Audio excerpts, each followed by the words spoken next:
Assalamualaikum warahmatullahi wabarakatuh. Perkenalkan, saya Darman, SPD MPD, salah satu dosen tetap Yayasan Program Studi Pendidikan Teknologi Informasi Universitas Muhammadiyah Kendari.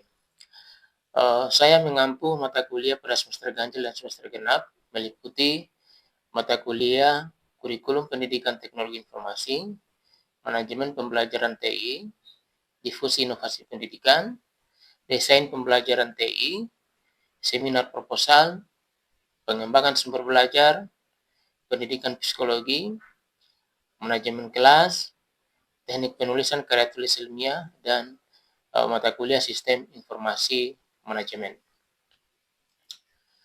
Dari beberapa mata kuliah yang saya ajarkan, ada mata kuliah yang menjadi bidang keahlian saya, yaitu mata kuliah Pengembangan Sumber Belajar, di mana mata kuliah Pengembangan Sumber Belajar ini saya menjadi koordinator pengampu mata kuliah. Mata kuliah ini merupakan mata kuliah inti keilmuan program studi dengan bobot 4 SKS yang diajarkan pada mahasiswa semester 4. Sebelum saya menjelaskan terkait teknik pembelajaran yang saya gunakan, saya akan menjelaskan tentang deskripsi mata kuliah dan capaian pembelajaran mata kuliah pengembangan sumber belajar.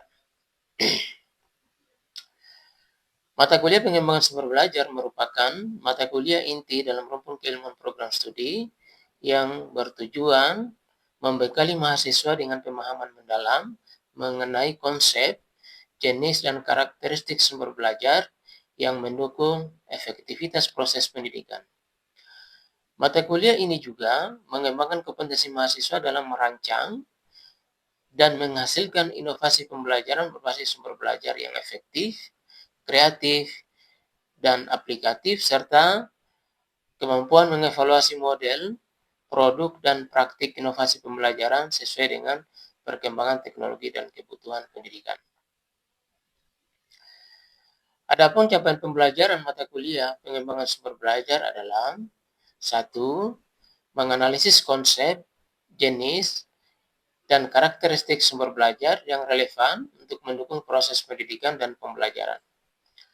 Yang kedua, merancang dan mengembangkan inovasi pendidikan dan pembelajaran berbasis sumber belajar yang efektif, kreatif, dan aplikatif dalam konteks pendidikan. Yang ketiga, mengevaluasi model produk dan praktik baik inovasi pembelajaran yang relevan dengan perkembangan teknologi dan kebutuhan pendidikan. Berdasarkan rencana pembelajaran semester yang telah disusun, pelaksanaan perkuliahan dirancang dengan pendekatan blended learning dalam alokasi waktu selama 16 minggu. Selain itu, kami juga menyediakan ruang diskusi di luar jadwal perkuliahan guna mendukung pemahaman mahasiswa secara lebih mendalam. Referensi yang digunakan dalam perkuliahan ini mencakup berbagai buku dan e-book yang relevan dengan mata kuliah pengembangan sumber belajar. Selain itu, materi ajar didukung oleh e-book book chapter, hasil karya dosen pengampu, artikel ilmiah terkini, serta modul yang disusun dan dikembangkan oleh tim pengampu mata kuliah untuk memperkaya wawasan dan mendukung capaian pembelajaran. Setelah menguraikan deskripsi mata kuliah yang saya ampu, selanjutnya saya akan menjelaskan pendekatan pembelajaran diterapkan, yaitu teknik DII, yaitu Delivery, Interaction, dan Assessment. Pada tahap pertama adalah Delivery, yang berfokus pada strategi penyampaian materi pembelajaran. Pendekatan yang diterapkan meliputi penyampaian materi secara langsung dalam kelas dengan dukungan media presentasi atau PowerPoint, penyediaan e-modul, bahan tutorial, serta video pembelajaran. Selain itu, proses penyampaian materi juga difasilitasi melalui e-learning Universitas Muhammadiyah Kendari atau ELUMAK untuk mendukung fleksibilitas pembelajaran. Strategi ini selaras dengan prinsip pembelajaran abad 21 yang menekankan konsep anytime, anywhere learning, sehingga mampu mengakomodasi keberagaman gaya belajar mahasiswa secara optimal.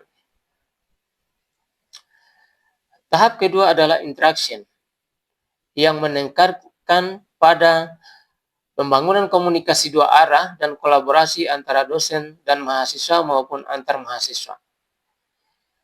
Interaksi ini difasilitasi melalui diskusi tatap muka di dalam kelas, kegiatan kelompok, serta pemanfaatan fitur-fitur interaktif pada e-learning Universitas Muhammadiyah Kendari atau ELUMAT, seperti forum diskusi, chatting, dan tugas berbasis kolaborasi.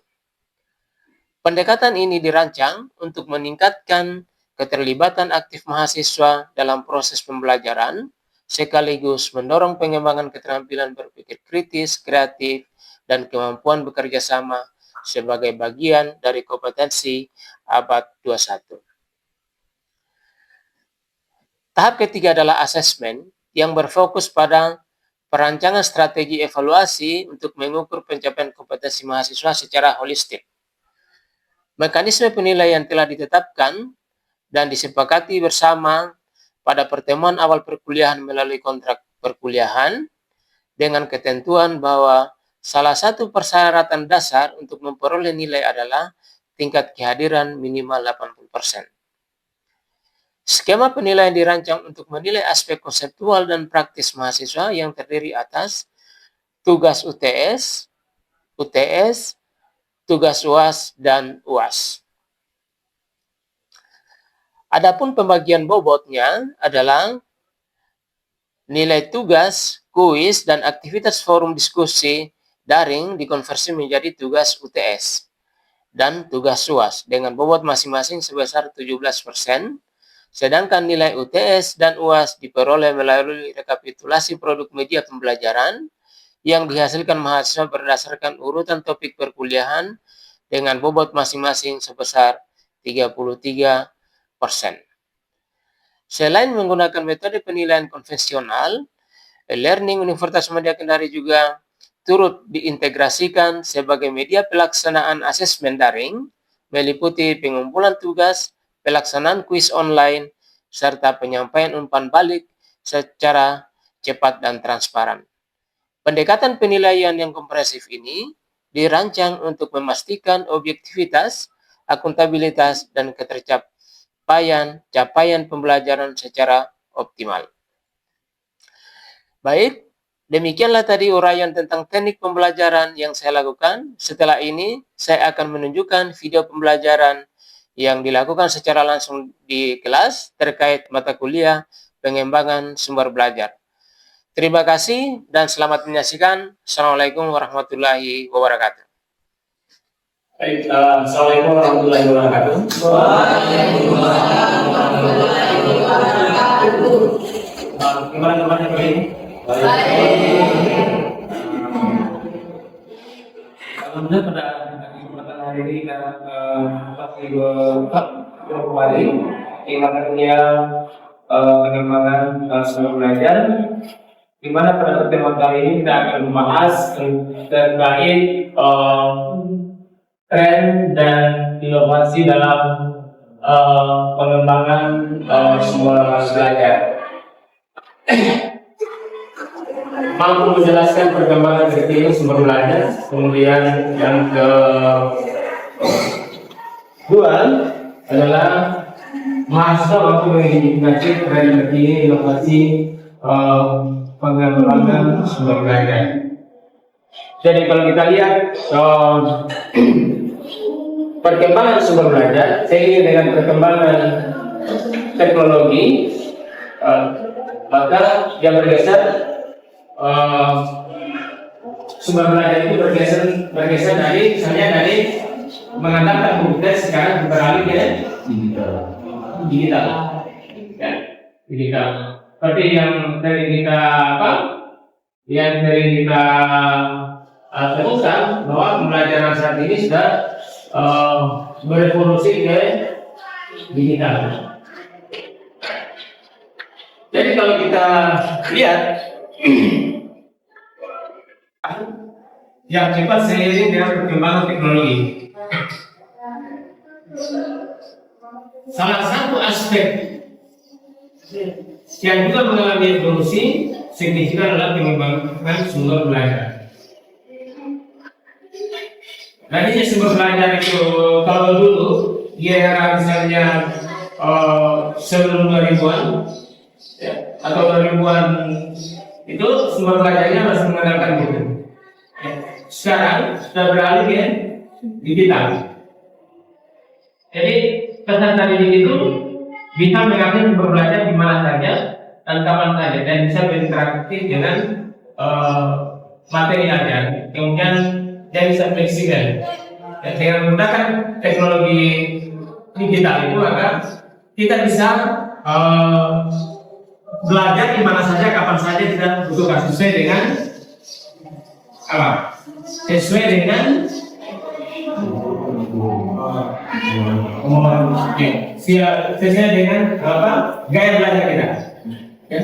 Kalau misalnya kan orang kadang apa muter gaya belajar, tapi kalau misalnya di dalam format digital sultan maka kapan saja dia bisa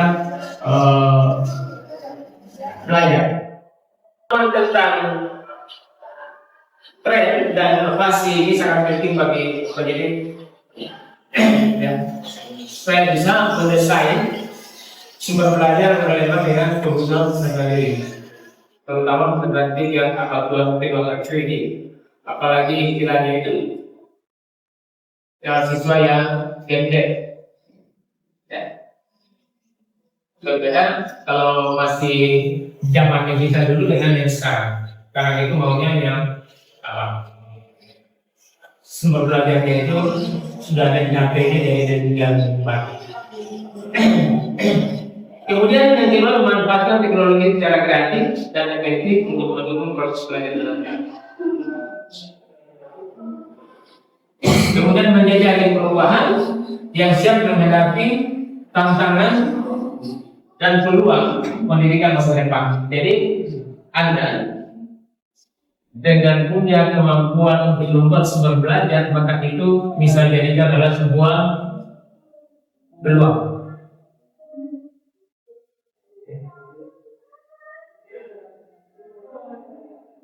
Dijadikan sebuah peluang. Kenapa saya katakan sebagai peluang?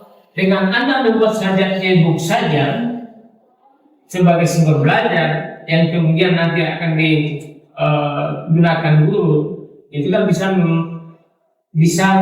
membuat Anda memiliki suatu penghasilan. Contoh misalnya, Anda buat saja misalnya satu materi yang pakai virtual itu harganya berapa?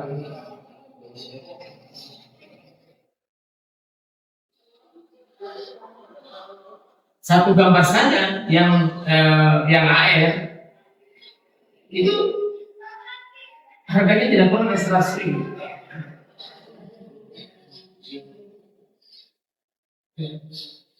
Atau misalnya multimedia interaktif, Anda membuat sumber belajar yang interaktif atau multimedia interaktif,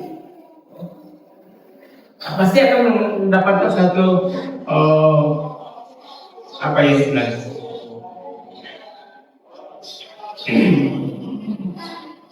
Suatu peluang itu kalau dijadikan peluang maka pasti akan menghasilkan.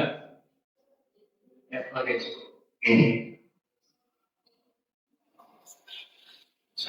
Oke, sampai sini ada yang perlu ditanyakan? Silakan. Nah, kan hampir semua ya, perguruan tinggi ataupun misalnya perusahaan ya, dia menggunakan LMS. Perguruan tinggi misalnya dia menggunakan LMS dalam pembelajaran karena di zaman teknologi saat ini misalnya tidak perlu misalnya kita di kampus, kita belajar secara online saja bisa dengan menggunakan misalnya platform LMS.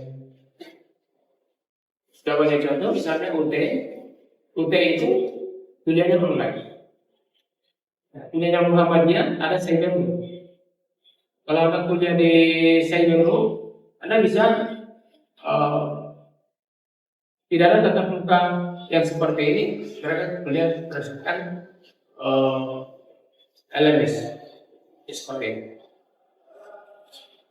Kita juga akan mengadopsi itu, karena kalau ada di rumah, ada aktivitasnya di rumah, terus kemudian nanti menyelesaikan aktivitas.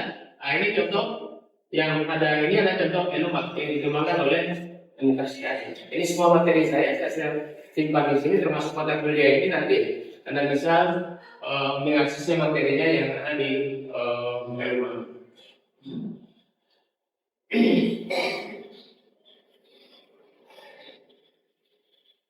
Ya, kalau kita lihat penggunaan LMS secara global, ada sekitar 74 juta pengguna.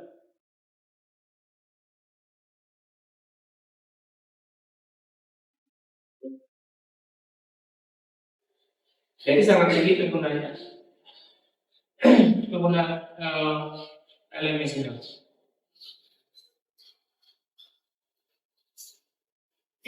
Manfaatnya menggunakan LMS.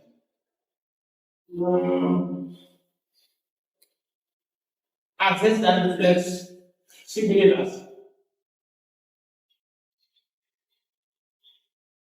Efisiensi.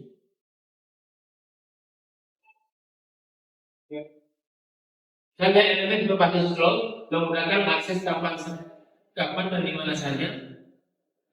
Dan kalau kita lihat dari beberapa sumber itu 63% siswa AI itu memiliki e-learning karena fleksibel. Pembelajaran digital mempercepat studi 40-60% dan meningkatkan retensi belajar hingga 60% dibandingkan metode tradisional. Tradisional itu 8-10%.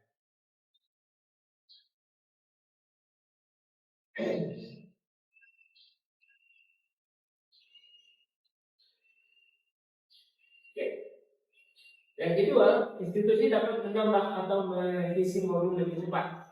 Sebagai contoh, Flip Academy memangkas waktu onboard karyawan ujian 41% dengan menggunakan LMS. Jadi dengan adanya LMS ini bisa kita bisa lebih cepat merevisi materi yang ada atau menambah materi yang ada di dalam LMS.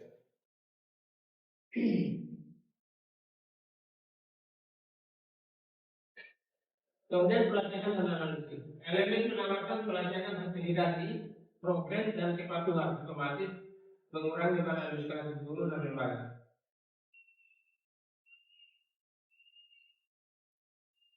Jadi tadi misalnya yang digunakan di karyawan perusahaan yang menggunakan platform ini dalam pelatihan pelatihan karyawannya, maka jadikan karyawan itu misalnya kalau dia sudah menyelesaikan itu, maka dia langsung bisa mendapatkan sertifikat. Seperti itu. Nah, sebenarnya kalau Anda lihat Kementerian Pendidikan itu termasuk dalam program-program sertifikasi guru itu yang digunakan sistem seperti ini. LMS ini, seperti ini. Ya. AI dalam LMS itu menghasilkan rekomendasi materi adaptif, meningkatkan performa hingga 25%. Fitur adaptasi mendukung pembelajaran jarak jauh, berlalu dinamis dan sesuai dengan kemampuan pengguna. Elemen ProLearning dapat mengintegrasikan microlearning, edukasi, augmented reality atau virtual reality serta kolaborasi dengan guru dan chat. Jadi di dalam LMS itu bisa saja tadi kita buat yang berbasis game bugatti, bisa juga kita konekkan dengan virtual atau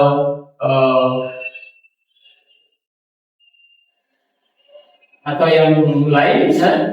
Kan bisa saja nanti mereka misalnya ada interaktifnya, jadi di personalisasinya itu akan lebih karena banyak fitur yang bisa digunakan di dalam mendukung pembelajaran yang digital. atau yang kita itu nanti belajar mandiri.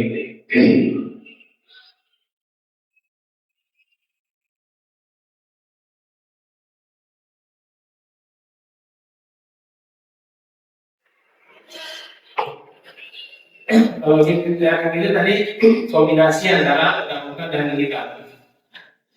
Bisa ada di dalam kelas maupun online secara bersama. Kita kemarin mencoba juga menggunakan video ini. Nanti belum ada alatnya. Karena kemudian alat itu, sebenarnya ada perencanaannya itu ada ruangan yang disediakan yang bisa digunakan pilihan yang berbeda. Ada peserta dalam kelas, kemudian ada peserta yang dari luar, yang dihadir dalam kelas. Ya, penggabungan ini yang tadi ditetapkan dengan online itu akan memperkuat interaksi sosial dengan kelas fisik sekaligus menjaga kelangsungan pembelajaran saat terjadi gangguan eksternal. Dan misalnya ada gangguan, misalnya contoh saja, misalnya kalau misalnya dosennya tidak hadir, ada disuruh untuk melakukan aktivitas di dalam di rumah. Kemudian kita menggunakan HIT tadi bisa meminimalkan waktu dan biaya serta memudahkan untuk skala komunikasi global. Butuh waktu lama untuk bisa dosen dan bisa mengimplementasikan pelajaran itu dalam proses pembelajaran. Kalau kita lihat trennya yang sekarang, kalau dosen UMK mungkin dengan beberapa profesi yang menggunakan L50 itu, sehingga L50 dari segi lagi. Kemudian yang selanjutnya desain konten digital. Karena tadi saya tidak semua belum bisa untuk mendesain itu, maka harus diandalkan kolaborasi.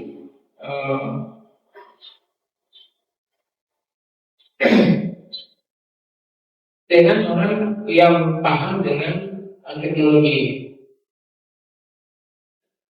Kemudian keterlibatan lingkungan, selanjutnya tantangannya keterlibatan lingkungan. Untuk mengatasinya, maka di dalam program itu ditambahkan fitur-fitur yang interaktif, interaktif sebenarnya diikuti kuis, chat atau game, gamifikasi itu bisa ditambahkan. Karena di dalam PLS itu dia prinsipnya adalah untuk menambah fitur itu cukup menginstal plugin saja. Misalnya Anda butuh chatting di dalam itu tinggal gunakan plugin-nya, atau misalnya butuh sekaligus misalnya tatap muka dengan ini, kita menjelaskan seperti ini, bisa langsung direkam videonya sehingga yang mengakses itu, yang belajar di luar, yang belum kelas itu bisa disaksikan juga kita masih menjelaskan. Jadi tinggal apakah tren dan inovasi itu dalam sumber belajar akan efektif dan relevan untuk diterapkan di semua jenjang pendidikan, atau justru ada yang tidak cocok dengan hal tersebut, mengingat seperti VR itu yang menggunakan seperti VR, memang kedengarannya itu bagus, keren, tapi apakah itu bisa cocok dan bisa diterapkan di lingkungan pendidikan yang fasilitasnya terbatas, atau mungkin sama anak usia ini?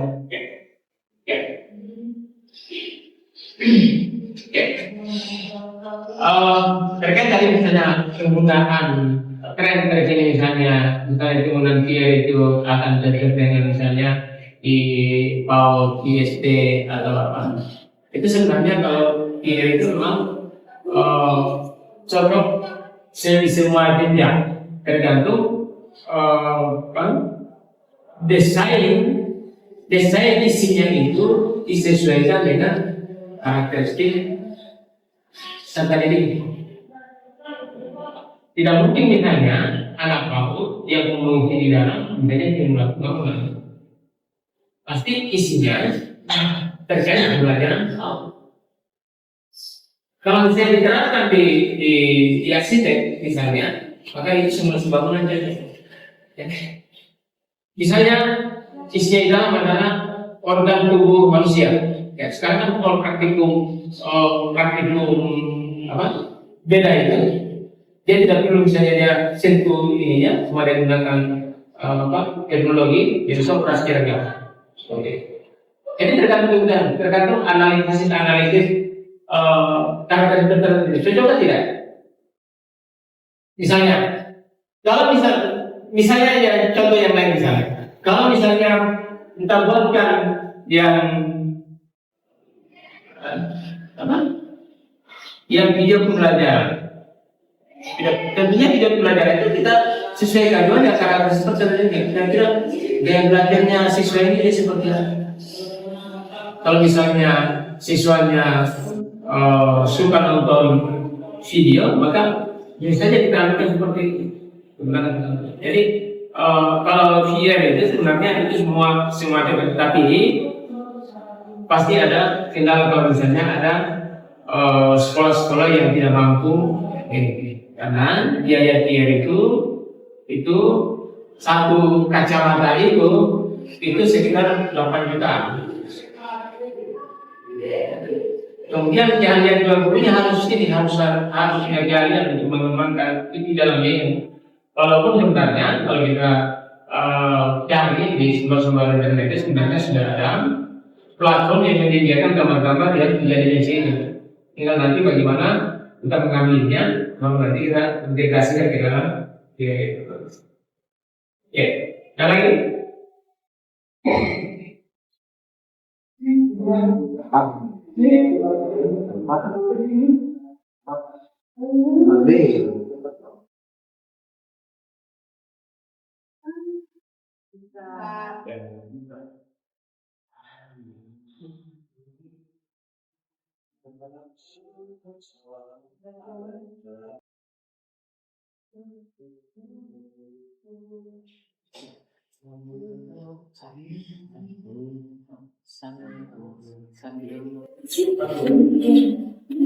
Oke, selanjutnya saya aksen.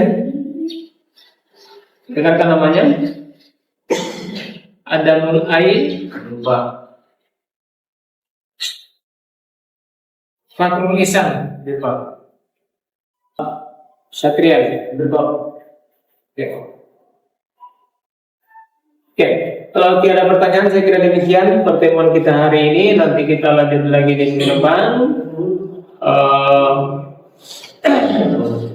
Untuk ininya, untuk kuisnya silakan nanti dikerjakan melalui Elumak tadi, dikerjakan. Kemudian untuk materi-materi selanjutnya nanti bisa dibaca di Elumak juga. Ya, saya kira demikian pertemuan kita hari ini. Nanti kita ketemu lagi ke depan. Saya akhiri, Assalamualaikum warahmatullahi wabarakatuh.